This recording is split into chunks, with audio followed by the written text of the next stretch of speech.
Ada itu maksimal 3 kali layanan Mbak Razi. Itu bisa di cover. Nah, tentunya di Fastcash yang kerjasama sama BPJS Kesehatan. Dan kalau saya cek nih Kak, di aplikasi Mobile JKN juga ada salah satu fitur yang sangat bermanfaat, yaitu antrian online. Oh iya, itu yang paling sangat-sangat bermanfaat ya kan? Dan paling karena diakses di era sekarang ini kan orang-orang kalau misalnya ngantri itu udah permasalahan yang ribet paling males kita, karena kan lama nunggu kan. Namun sekarang kehadiran dari aplikasi Mobile JKN ini yang dihadirkan oleh BPJS Kesehatan sangat memudahkan nih. Jadi peserta bisa langsung di rumah nih. Bisa langsung di rumah, nanti ketika sudah mendekati nomor antriannya baru datang. Jadi langsung bisa mendapatkan layanan, nggak tanpa harus ngantri lama-lama nih. Nah, buat rekan-rekan juga, ketika nanti mungkin ada yang komen begini, tapi Bu, HP saya sudah penuh, nggak bisa lagi untuk unduh aplikasi nih. Ya, nggak bisa lagi nih untuk unduh aplikasi nih. Ya, nggak bisa lagi nih unduh aplikasi. Ada saran lain nggak Kak untuk saya bisa cek kepesertaan saya aktif atau enggak tuh? Nah, BPJS Kesehatan jawab hal demikian dengan adanya sebuah kanal, yaitu WhatsApp Pandawa. WhatsApp Pandawa. Mungkin bisa Kakak jelaskan secara ini tentang WhatsApp Pandawa. Iya, jadi bagi peserta atau teman-teman dan sahabat di sini yang kebetulan nih mungkin HP-nya bermasalah ataupun memorinya ada keterbatasan dan mungkin pas download tidak mencukupi ruang penyimpanannya, tidak usah khawatir, kita bisa mengakses pemanfaatan kanal layanan lain, salah satu yaitu dari Pandawa namanya. Nah, Pandawa itu adalah kita ada penyimpanan nomor WhatsApp Pandawa. Berapa nih Kak? Nomor WhatsApp-nya yaitu di 0811 8165 165. Sekali lagi Kak, mungkin biar orang ini mencatat. Iya, jadi nomor WhatsApp Pandawa BPJS Kesehatan itu boleh dicatat ya di 0811 8165 165. Jadi saya rasa kalau orang sekarang WhatsApp itu penting ya. Dan rata-rata kayaknya pasti pakai kan? Pakai, dan itu dari kalangan muda, tua, sampai orang Gen Z, Gen X semua ya, milenial semua. Nah, jadi WhatsApp Pandawa itu bisa kita simpan di HP kayak biasa, kita simpan nomor biasa, lalu kita bisa ketik aja salam atau assalamualaikum, ping sekali, atau tes gitu kan, atau P gitu kan. Habis itu langsung pesan auto chat akan merespon kita nih sesuai dengan kebutuhan. Nah, untuk kebutuhan di Pandawa itu ada kebutuhan yang bisa kita klik, ada menu administrasi, ada menu informasi, ada menu pengaduan, ada 3 menunya.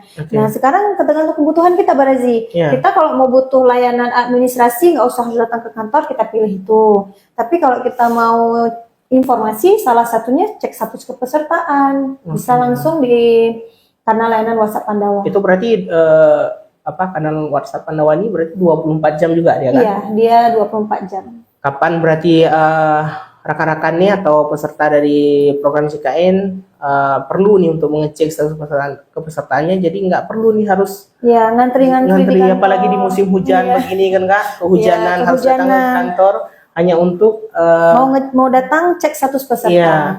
Dan menariknya nih di BPJS Kesehatan, walaupun saya ada masih juga yang komen, Bu, saya nggak bisa juga nggak pakai WhatsApp, tapi saya cuma pakai nelpon nih. Jadi kayak mana kalau saya mau ngecek status pesertaan saya?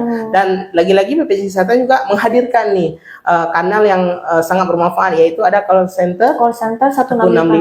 Jadi bebas ditelepon kapanpun. Jadi peserta nih nggak ada alasannya untuk mungkin saya harus jauh-jauh nih ke kantor hanya untuk ngecek status kepesertaan saya aktif atau enggak. Jadi disediakan aplikasi Mobile JKN, ada juga fitur WhatsApp Pandawa di nomor 0811 8165 165. Dan juga jika juga tidak menggunakan WhatsApp, kita juga memiliki layanan call center di nomor 165. Itu 24 jam juga lah ya? Iya, bisa langsung ditelepon. Nah Kak, kembali lagi di awal tadi tentang kepesertaan di BPJS Kesehatan. Nah, berarti perbedaan antara PBI dari pusat dan PBI dari pemerintah daerah harus itu bagaimana Kak? Atau sama saja dia sebenarnya? Kalau untuk peserta penerima bantuan dengan yang daerah sama pusat sebenarnya sama hak kelasnya sebenarnya. Pada konsepnya kan penerima bantuan itu peserta yang tidak membayar iuran pribadi. Kalau di JKA kan seperti saya sebutkan tadi kan sudah PBPU Pemda namanya. Peserta penerima upah, bukan penerima upah yang secara Pemda, yaitu Pemda kita kalau di Aceh dibayarkan iurannya. Nah, kalau yang punya pusat kan berdasarkan dengan perekrutmen dari Kemensos. Itu sama-sama hak kelas 3, cuman bedanya pemberlakuannya Barazi. Kebetulan kalau PBIJK yang pusat itu kita bisa mengakses data kita itu mau pelayanan kesehatan, perubahan Vaskes itu berlaku seluruh Indonesia. Nah, kalau yang dari daerah itu terbatasnya cuman untuk wilayah daerah Aceh aja. Jadi ya sama-sama kelas 3, cuma bedanya mungkin pemanfaatannya tidak seluas dengan PBIJK tadi. Berarti nih Kak, kalau ada datang peserta nih misalnya datang ke kantor pengen menjadi peserta di segmen yang kita baru saja sampaikan tadi di penerima bantuan itu, apakah boleh datang ke kantor atau bagaimana Kak? Misalnya ada orang yang belum terdaftar nih dan ingin terdaftar di segmen kepesertaan tersebut. Yang untuk pusat atau yang daerah nih dua-duanya saya kalau daerah.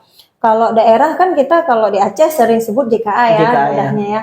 Nah, mereka bisa datang ke kantor. Sebenarnya nggak harus ke kantor juga. Kita kan kanal BPJS sekarang kan luas. Bisa dari mobil BPJS keliling, BPJS keliling yang mobil yang kita datangi ke desa-desa itu, ataupun dari BPJS online yang dibuat kita kerjasama sama para perangkat desa, orang puskesmas yang menghandle nih bagi masyarakat yang ingin mengakses administrasi, itu kita terbuka kanal-kanal layanan di kantor, BPJS keliling, BPJS online. Nah, kalau yang punya PBIJK dari pusat, mungkin keterbatasannya tidak bisa kita yang proses langsung kita daftarkan. Mungkin mereka bisa membuat pelaporan dulu nih di aparatur desa, untuk NIK-nya itu atau datanya itu dimasukkan ke IDD-TKS dari desa. Nah, nanti pengaktifannya secara nasional itu terpusat. Nih, kami mungkin nih sudah ada nih beberapa pertanyaan dari tadi nih, dari yang pertama dari Kak Astria tentang kalau lupa password aplikasi mobile JKN, namun sudah dijawab nih oleh juga Kak Putri. Terima kasih Kak Putri. Kami harap bisa menjawab. Mungkin kalau ada pertanyaan lagi boleh. Namun ini ada pertanyaan nih Kak tentang istri PNS dari Kak Getuk Lindri, ibu atau bapak nih. Istri PNS sudah menanggung BPJS suami P3K, kan? Kemudian gaji suami dipotong lagi nih untuk BPJS. Mohon penjelasannya itu bagaimana Kak? Terkait dengan pemotongan saya, berarti ini suaminya bekerja, istrinya juga bekerja. Nah, itu bagaimana Kak? Iya, terima kasih. Siapa namanya? Ini ibu atau bapak Getuk Lindri. Iya, terima kasih bapak ibu yang sudah bertanya. Di sini kan segmen peserta salah satu di program BPJS Kesehatan ada namanya PPU. Nah, PPU kan terbagi lagi tuh, ada yang PPU daerah, ada yang PPU pusat, itu PNS pusat atau PNS daerah. Dan PNS daerah sendiri atau pusat kan ada terbagi lagi nih, P3K namanya. P3K pusat sama P3K daerah. Nah, seperti yang disampaikan sama Bapak Ibu Getuk ya. Getuk. Salah satunya sama-sama kerja nih sebenarnya. Istri PNS, suami P3K. Ya. Dalam aturan kepesertaan BPJS Kesehatan yang namanya kita suami istri sudah bekerja dan sudah dipotong gajinya, nah itu mohon maaf belum bisa saling menanggung. Kenapa? Karena kan kita iurannya sudah di pemotongnya 1% dari si pekerjanya. Nah, contoh nih misalnya Bapak adalah PNS, si ibu adalah P3K atau kebalikannya. Nah, sebelumnya waktu sebelum P3K kan saling menanggung nih, si bapak yang PNS menanggung ibu yang P3K. Ternyata ibunya udah lewat P3K, maka secara sistem akan ketarik datanya terpisah. Nah, ketarik datanya terpisah kenapa? Karena si ibu sudah potong di instansinya juga, si bapak otomatis dari instansinya juga. Itu pemotongnya sebesar 1% masing-masing, dan 4% itu yang menyebabkan kita wajib terdaftar terpisah karena 4% dibayarkan oleh instansi atau pemberi kerja masing-masing. Nah, bagi bapak ibu yang mungkin ada anak 1, 2, 3, maka tercovernya di salah satu juga. Nah, tidak bisa juga saling dua-dua menanggung nih, saya mau masukkan anak pertama saya di saya, anak kedua saya di saya. Anak itu bisa memilih di mana yang kita ingin masukkan. Dan biasanya bagi peserta BPJS Kesehatan itu pasti memasukkan anak itu ke kelas yang lebih tinggi. Oke. Nah, karena P3K sama PNS juga ada yang kelas 1, ada yang kelas 2 kan, tergantung dengan gaji dan golongan. Nah, jadi nanti anak bisa memilih, tapi untuk suami istri mohon maaf kita tidak bisa mendaftarkan saling menanggung, tetap didaftarkan terpisah, Mbak Rezi. Karena memang di BPJS Kesehatan sendiri sistem gotong royong ya, sistem gotong saling tolong menolong, yang berkemampuan membantu, yang istilahnya perlu dibantu, dan juga yang pokoknya sistemnya kita saling gotong royong. Ini seperti kita beribadah ya, seperti beribadah, kita yang sehat membantu yang sakit, dan tentunya pasti akan berdampak baik kepada kita. Nah, kita lanjutkan nih Kak. Mungkin ini ada pertanyaan. Kak, saya mau tanya dari Kak Ulan nih. Kak, saya mau tanya, kalau poligizi kenapa nggak bisa dikeluarkan surat rujukan ya? Kenapa harus melalui poli dalam? Poligizi. Ini mungkin gimana Kak? Mohon maaf, ini indikasi medisnya apa? Iya, karena sepengetahuan Kak, harusnya dokter itu akan mengeluarkan vaskes tingkat pertama nih, KTP pasti akan mengeluarkan rujukan sesuai indikasi dokter. Kami tidak pernah kayak membatasi atau melarang. Jika memang dokter mengatakan bahwa ini patut dirujuk, pasti akan dirujuk, dan mengklarifikasi juga bahwa BPJS Kesehatan tidak pernah yang namanya membatasi nih hari rawat, jumlah rawatan. Misalnya ada yang mengatakan cuma 3 hari, 2 hari. Nah, kami tetap, kalau dokter mengatakan ini harus tetap dilanjut udah lebih 2 hari, ya tetap. Nah, bahkan ada yang seperti penyakit-penyakit yang seperti tergolong katastrofik tuh, yang istilahnya kategori berat seperti cuci darah, itu kan tidak kita batasi Kak. Iya, sesuai dengan indikasi medis. Jadi untuk kakak yang bertanya, Kak Ulan ya? Iya, Kak Ulan. Nah, mungkin Kak Ulan harus konfirmasi dulu nih sama di mana berobat kakak ini ya? Mau tanya ke poligizi, kenapa nggak bisa dikeluarkan surat rujukan? Mungkin kakak sebelum ke rumah sakit bisa konsul dulu nih ke vaskes tingkat pertama sama dokternya. Nah, penyakit atau indikasi kita sakit itu kan ada diagnosa medisnya. Nah, disitulah yang ada indikasi medisnya, diagnosa yang disesuaikan dirujuk.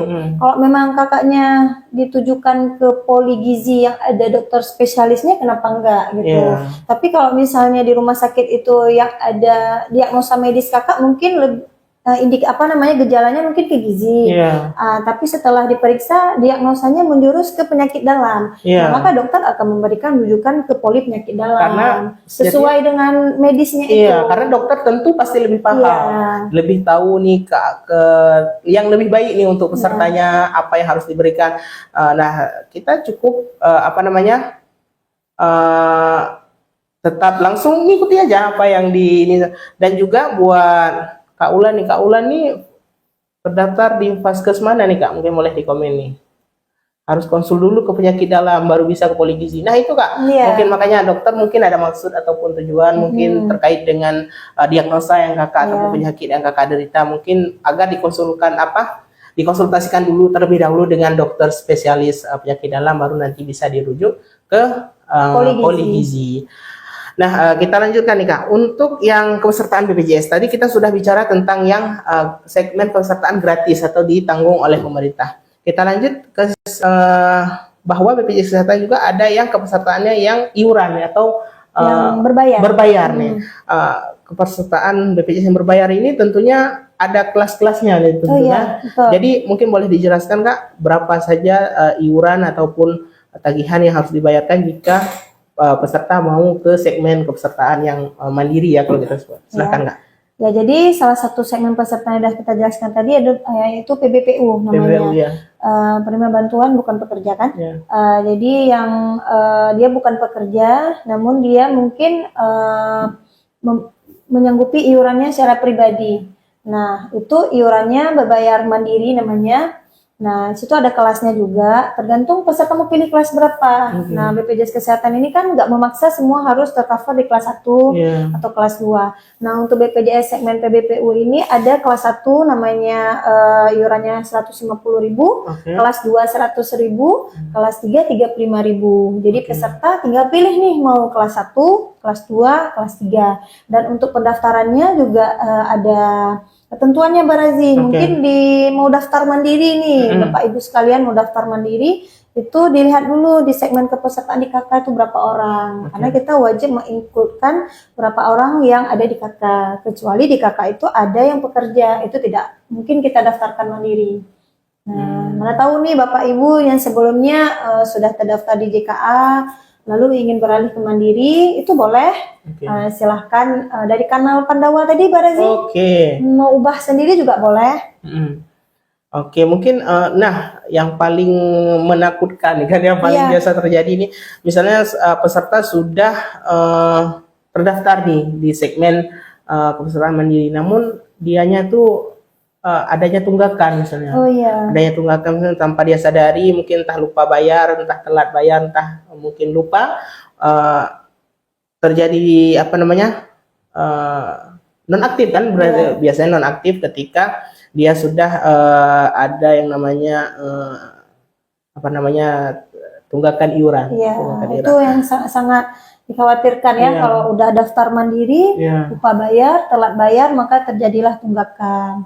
Nah, tunggakan inilah yang mungkin kalau udah lupa dibayar, udah nggak bisa dipakai lagi BPJS Kesehatannya. Dalam artian harus dibayar lunasi dulu Barazi, baru bisa aktif lagi kartunya. Nah, dan untuk peserta yang sudah menunggak lama juga kita nggak usah khawatir Barazi, kita BPJS Kesehatan udah bisa cicil nih. Wis, apa tuh namanya Kak? Namanya program rehab. Rehab. Oh, iya. Nah, jadi kita bisa cek nih di aplikasi mobile JKN kita di menu rehab. Nah, tinggal klik aja nih berapa bulan, kan jumlah bulan kita tahu nih tunggakan berapa bulan. Nah, tinggal kita pilih menu rehab cicilan. Nah, nanti di sini ada program rencana pembayaran bertahap namanya. Nah, paling banyak itu sekarang sampai 3 tahun bisa. Tergantung tunggakan kita berapa bulan. Jadi peserta nanti bisa pilih nih apa besaran cicilan yang sesuai kemampuan. Iya. Nah, mungkin tunggakan setelah diakumulasikan ada setahun. Nah, ternyata ada 5 juta misalnya. Nah, setelah 5 juta ini mau dicicil, tinggal pilih berapa bulan kita sanggup bayar. Jadi memang penyelenggaraan program JKN ini sudah dari BPJS Kesehatan sudah sangat membantu masyarakat, pokoknya agar tetap terlindungi nih, terlindungi, tetap terjaga, agar bisa mengakses layanan kesehatan secara mudah, cepat dan juga setara nih. Nah, buat rekan-rekan mungkin yang masih ada pertanyaan boleh untuk di komen. Dan jangan lupa nih untuk yang masih bergabung, yang sudah bergabung, jangan lupa untuk di follow akun kami terus mengingatkan untuk jangan lupa follow akun media sosial kami di Instagram, di TikTok dan juga di YouTube. Dan jangan lupa juga untuk memfollow akun Instagram BPJS Kesehatan RI Kantor Pusat, yang di situ banyak terdapat info terkait dengan penyelenggaraan program JKN, ada info seperti yang mungkin banyak ditanya itu tentang ini kan lowongan kerja, lowongan kerja, mungkin ada sanak saudara, anak, keluarga yang mungkin pengen nih bergabung di BPJS Kesehatan. Nah, di Instagram kantor pusat itu ada nih menayangkan terkait dengan info tersebut. Iya, jadi infonya resmi nih, jangan sampai ketipu atau ada penipuan.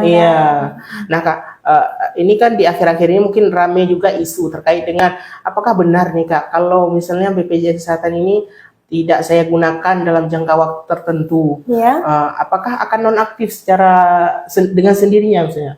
Saya tidak pernah pakai selama beberapa bulan atau beberapa tahun gitu kan. Mungkin alhamdulillah nih rekan-rekan dalam kondisi sehat badan kan. Jadi kan tidak sehat, ya kan? Mungkin terdengar isu nih bahwa apakah kepesertaan saya akan nonaktif jika saya tidak pernah mengakses layanan kesehatan. Itu bagaimana Kak? Sebenarnya kalau di kepesertaan itu datanya valid dan memang dalam artian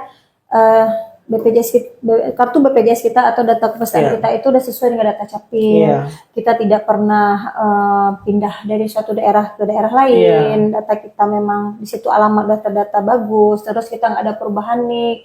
Dan data kita memang sesuai dengan data Capil lah istilahnya. Sebenarnya jarang sih yang nonaktif. Tapi ada juga ketentuan yang bisa saja nonaktif. Paling sering itu kan PBIJK atau yang punya PBPU Pemda atau JKA ini nonaktif pun nggak semua, tergantung dari kalau PBJK itu kan penerima bantuan dari pusat ini dalam satu kakak biasanya udah ada yang kerja nih. Nah, maka akan berefek ke anggota keluarga lain juga nonaktif.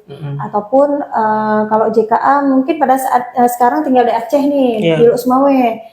Siapa tahu mungkin ikut anaknya nih ke Medan. Rupanya udah ubah kakaknya ke Medan, tapi BPJS-nya nggak pernah dilapor. Nah, masih aja di JKA, itu bisa nonaktif. Tapi kalau kita istilahnya nggak pernah pakai, terus tiba-tiba nonaktif, jarang sih. Biasanya nggak nonaktif. Nah, misalnya Kak, sekarang itu kan sedang banyak nih pesertaan yang mungkin ada ataupun peserta yang nonaktif nih kartunya di segmen yang penerima bantuan iuran. Itu kalau untuk mengaktifkannya kembali itu bagaimana Kak, caranya? Segmen apa dulu nih? Yang misalnya penerima bantuan iuran gitu. Oh, yang dari pusat? Iya, yang dari pusat. Yang untuk PBIJK bagi bapak-bapak ibu yang mungkin keluarga sanak saudaranya, mungkin pas cek kepesertaan kan nggak aktif tuh kartunya, tidak ditanggung lagi. Maka tidak usah khawatir, itu bisa langsung kita aktifkan kembali. Kalau sesuai dengan arahan yang biasanya kita lakukan nih di frontliner atau di depan, kita cek dulu nih status pesertanya apa. Oh, PBIJK dengan SK Mensos nomor berapa gitu kan. Kalau ada arahannya bisa mengaktifkan dengan surat rekom Dinsos, maka akan kita arahkan atau kita bantu nih bahkan untuk memintakan surat rekom Dinsos dan dilampirkan dengan surat akses layanan, aktif lagi kartu PBIJK-nya. Tapi kalau kita cek dia PBIJK-nya udah nggak masuk dalam data SK Mensos dan bisa kita alihkan ke JKA, kita langsung alihkan ke JKA. Cukup membawa kakak sama surat akses layanan aja. Oke, berarti memang kita mudahkan ya, kita mudahkan. Dari tadi nih kita berbicara tentang kepesertaan nih yang banyaknya kepesertaan beberapa kepesertaan yang sudah ada yang sudah disebutkan.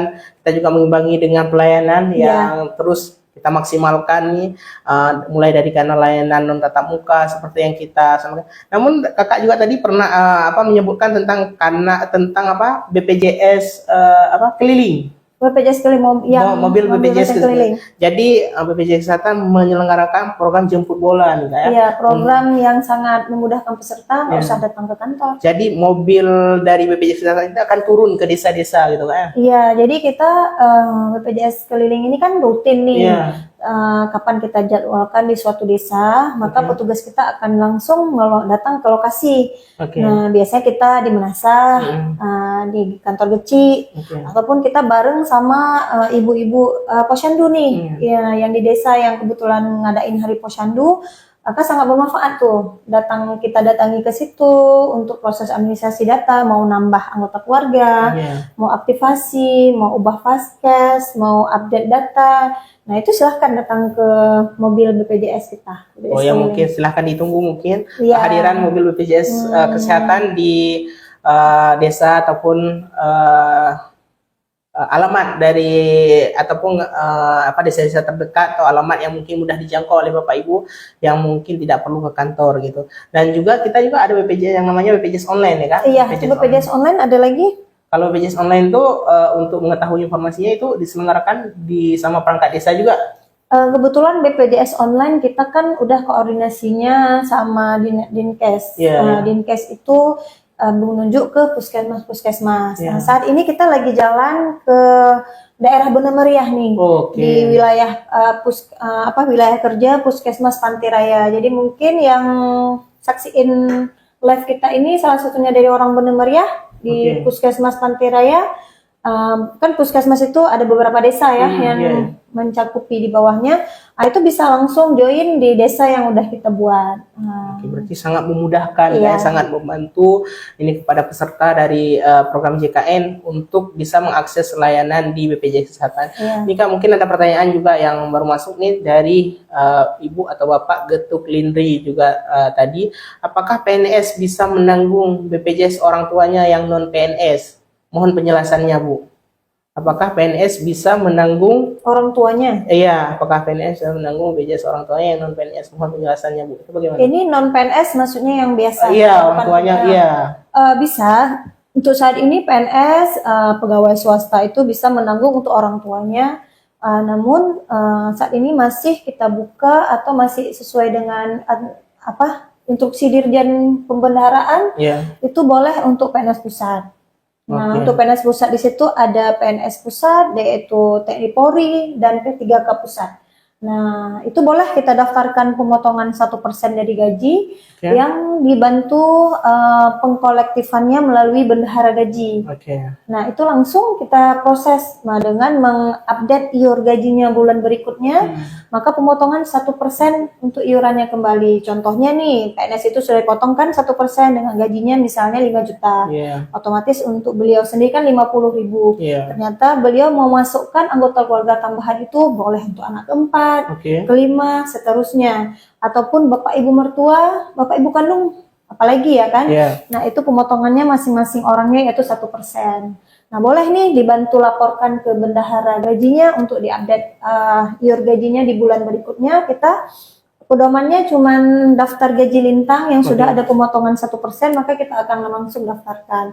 Dan untuk pegawai swasta boleh juga pemotongan 1%, tapi harus persetujuan dari si HRD-nya atau dari kantornya.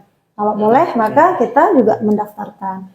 Kecuali saat ini untuk PNS daerah, mohon maaf Bapak Ibu, kita belum bisa mendaftarkan 1% yang langsung dipotong dari gaji. Nah, mungkin terkait ketentuan atau aturan juknisnya belum ada gitu. Oke nih, mungkin bapak-bapak, ibu-ibu, rekan-rekan semuanya yang masih bergabung nih, masih setia bersama kami, mungkin bisa nih dituliskan komentarnya, mungkin masih ada yang menggantung yang ingin ditanyakan, karena tanpa kita sadari nih kan, kita sudah hampir berada di ujung kesempatan nih, di sore yang berbahagia ini. Mungkin boleh nih bagi rekan-rekan yang masih memiliki pertanyaan ataupun hal yang ingin disampaikan terkait dengan penyelenggaraan program BPJS Kesehatan. Nah, BPJS Kesehatan juga terus nih berinovasi untuk terus mengembangkan program-program yang makin membantu ke arah yang kepesertaan bisa lebih mudah, cepat dan setara. Dan juga bukan hanya di pelayanan kepesertaan, di pelayanan kesehatan juga kita nih ada yang namanya, misalnya ada yang peserta saya Bu mau mengadukan keluhan bahwa saya tidak dilayani di rumah sakit, saya dimintai biaya, saya harus melapor kemana? Nah, BPJS Kesehatan juga hadir menjawab pertanyaan itu dengan menghadirkan yang namanya BPJS 1 atau BPJS yang membantu, yang istilahnya posternya ada di setiap paskes. Baik dari tingkat pertama, puskesmas ataupun klinik dan rumah sakit. Jadi bagi rekan-rekan semua, rekan-rekan Salam JKN yang bingung nih, saya harus mengadu kemana, boleh untuk dihubungi. Di situ tertera nomor telepon dan juga fotonya, bisa nanti dihubungi, bisa menjelaskan nih mungkin keluhannya, apa yang harus apa yang berkurang, apa mungkin yang tidak dilayani, karena pasti nanti akan ditanggapi oleh yang namanya petugas BPJS 1 yang ada di rumah sakit. Apakah masih ada pertanyaan dari Bapak Ibu? Silahkan. Nah, kita langsung merangkum nih Kak, pertanyaan dari pertama tadi, bahwa kepesertaan di BPJS Kesehatan itu terdiri dari dua, yang PBI dan non PBI ya. Dan yang dari PBI ada yang bantuan dari iuran pemerintah pusat, ada yang dari bantuan iuran pemerintah daerah. Dan juga bagi rekan-rekan mungkin yang ingin, saya mampu untuk bayar sendiri walaupun saya bukan PNS atau penerima pekerja, bisa nih untuk memilih kepesertaan mandiri, dari kelas 1, kelas 2, dan kelas 3, tergantung dari kemampuan rekan-rekan atau dari teman-teman peserta dari program JKN. Nah, kita juga menyelenggarakan atau menyediakan kanal-kanal layanan non tatap muka nih bagi peserta yang ingin mungkin mengunjungi mengakses layanan kepesertaan yang mungkin mager ataupun males hujan, sibuk Jadi kita menyediakan beberapa kanal layanan non tatap muka seperti aplikasi mobile JKN yang di dalamnya tentu ada banyak sekali fitur yang bisa digunakan, dari mulai info kepesertaan, kemudian perubahan data, antrian online, bahkan ada screening, rehab, dan lain, info kesediaan tempat tidur juga yang bisa diakses oleh rekan-rekan juga. Dan kita juga menyediakan namanya kanal layanan WhatsApp Pandawa Ya. di nomor 0811 8165 165 yang dapat Bapak Ibu rekan-rekan semua akses untuk mengetahui tentang ataupun butuh layanan administrasi dari BPJS Kesehatan. Iya. Kita juga menyediakan yang namanya kanal layanan call center di 165, 165. yang Bapak Ibu juga bisa akses. Selain kanal layanan non tatap muka, kita juga menyediakan kanal layanan yang namanya jemput bola. Iya. Jemput Program bola. BPJS keliling. Program BPJS keliling, ada BPJS online. BPJS online dan BPJS keliling. Nah, mungkin bagi juga kanal-kanal layanan tatap muka tadi masih ada mungkin yang perlu ditindaklanjuti, teman-teman boleh mengunjungi kita di kantor cabang. Kita ada di kantor cabang Lusmoy di Kota Lusmoy. Jadi rekan-rekan mungkin yang harus berkunjung ke kantor cabang, silahkan. Kita jam pelayanan seperti biasa dari Senin sampai dengan Jumat di jam 8 sampai jam 3. Oke. Nah, kita sudah berada tempat kita sadari ya. Iya, sudah berada di penghujung kegiatan. Mungkin nih silahkan nih ada closing statement ataupun harapan ataupun pesan yang ingin Kak Emi sampaikan nih kepada rekan-rekan Salim JKN. Silahkan Kak. Iya. Terima kasih Mbak Razi atas waktunya dan kesempatannya nih untuk saling berbagi nih sharing kita tentang program jaminan kesehatan, terutama untuk kepesertaan BPJS Kesehatan ya. Nah, di sini untuk bapak-bapak, ibu-ibu atau sahabat dan rekan JKN, Salim JKN terutama, untuk program BPJS Kesehatan adalah program sangat mulia nih Mbak Razi. Masya Allah. Nah, jadi peserta itu adalah sesuatu yang sangat penting harus kita jaga. Nah, sehingga kita harus memberikan pelayanan terbaik. Nah, jika ada keluhan atau hal-hal yang ketidakpuasan bagi Bapak Ibu rasakan, baik itu di kantor cabang ataupun di pelayanan Vaskes tingkat pertama sampai rumah sakit, nah itu segera lapor ke kita Barazi, karena kita welcome nih, apalagi di loket kakak nih di bagian informasi atau pengaduan, silahkan datang kalau memang ada keluhan. Tidak harus datang pun, kita terbuka kanal-kanal seperti tadi dari mobil JKN, Pandawa, itu bisa langsung kita akses. Nah, harapan saya tentunya sebagai yang menjalankan amanah di BPJS Kesehatan, Barazi juga. Nah, kita sama-sama nih saling ikut kepesertaan BPJS Kesehatan, saling menjaga data pribadi agar kita tidak menyalahgunakannya, meminjamkannya. Nah, dan kepesan ini kan sangat mulia programnya, membantu bagi yang tidak mampu, membantu saling gotong royong lah tepatnya. Nah, jadi kita harus ikut, bahagialah kita sudah terdaftar di BPJS Kesehatan, di mana kita bisa saling mensupport, membantu rekan-rekan, karena tanpa kita sadari mungkin saat ini kita nggak sakit, kita sehat, tapi tidak menutup kemungkinan besok kita sakit. Nggak sakit pun kita sudah beramal dengan membantu orang lain. Sudah membantu orang lain. Jadi bagi Bapak Ibu atau rekan-rekan sahabat JKN yang sudah terdaftar, saling mengingatkan kepada keluarga semua untuk memberikan pelayanan itu adalah sesuatu yang gimana ya, yang harus kita semarakan lah BPJS Kesehatan ini, karena pelayanan diberikan BPJS Kesehatan itu kan kontinu ya. Kita harapkan tidak putus nih, bisa berkelanjutan. Bisa berkelanjutan. Apalagi sistem kita kan mudah, cepat, setara. Nah, jadi ya itulah harapan dari kita di sini sebagai teman-teman dari Duta BPJS Kesehatan untuk saling menjaga nih semuanya. Oke, terima kasih Kak, closing statement yang sangat menggugah, memberikan semangat kepada kita semua rekan-rekan sebagai peserta, kami sebagai duta yang menjalankan dan juga menjaga amanah ini. Mari kita berkesinambungan, mari kita saling menjaga, berkolaborasi untuk menjaga program mulia, program yang ini agar bisa terus berkesinambungan hingga anak cucu nantinya, dan bisa mewujudkan transformasi mutu layanan yang benar-benar berkualitas, seperti yang Kak Emi sampaikan tadi, yang mudah, cepat, dan setara bagi seluruh peserta. Nah, tanpa kita sadari kita sudah berada di penghujung nih. Terima kasih atas waktu yang telah diluangkan oleh Kak Emi di tengah kesibukan yang sangat luar biasa untuk memberikan informasi kepada rekan-rekan JKN tentang kepesertaan kepesertaan program JKN yang diselenggarakan oleh BPJS Kesehatan. Terima kasih Kak Emi atas kesempatannya di sore yang berbahaya ini. Terima kasih juga kami ucapkan kepada rekan-rekan yang sudah setia nih hadir bergabung bersama kami, hadir dari tadi. Semoga pada Bapak Ibu yang sudah bertanya juga bisa menjawab. Iya. Mungkin masih ada kolom, ya masih ada mungkin pertanyaan atau yang ingin ditanyakan, Boleh cek. boleh langsung inbox ke sosial media kita atau menunggu nih sesi BPJS on air yang akan kita laksanakan rutin nanti setiap waktunya. Dan jangan lupa untuk memfollow akun kami, akun media sosial resmi PJ Kesehatan Kantor Cabang Losmawe, agar rekan-rekan lebih tahu, lebih paham terkait dengan penyelenggaraan program JKN. Nah, akhirnya mungkin dengan ucapan alhamdulillahirabbil alamin, kegiatan kita selesai. Terima kasih atas segala kesempatan, Ya. atas segala perhatian. Mohon maaf atas segala kekurangan. Saya Muhammad Barazi dan Kak Emi Cynthia. Mohon pamit undur diri di sore yang berbahagia ini. Assalamualaikum warahmatullahi wabarakatuh. Terima kasih rekan-rekan semuanya. Terima kasih semuanya. Terima kasih Kak Emi sudah Sama-sama. bergabung.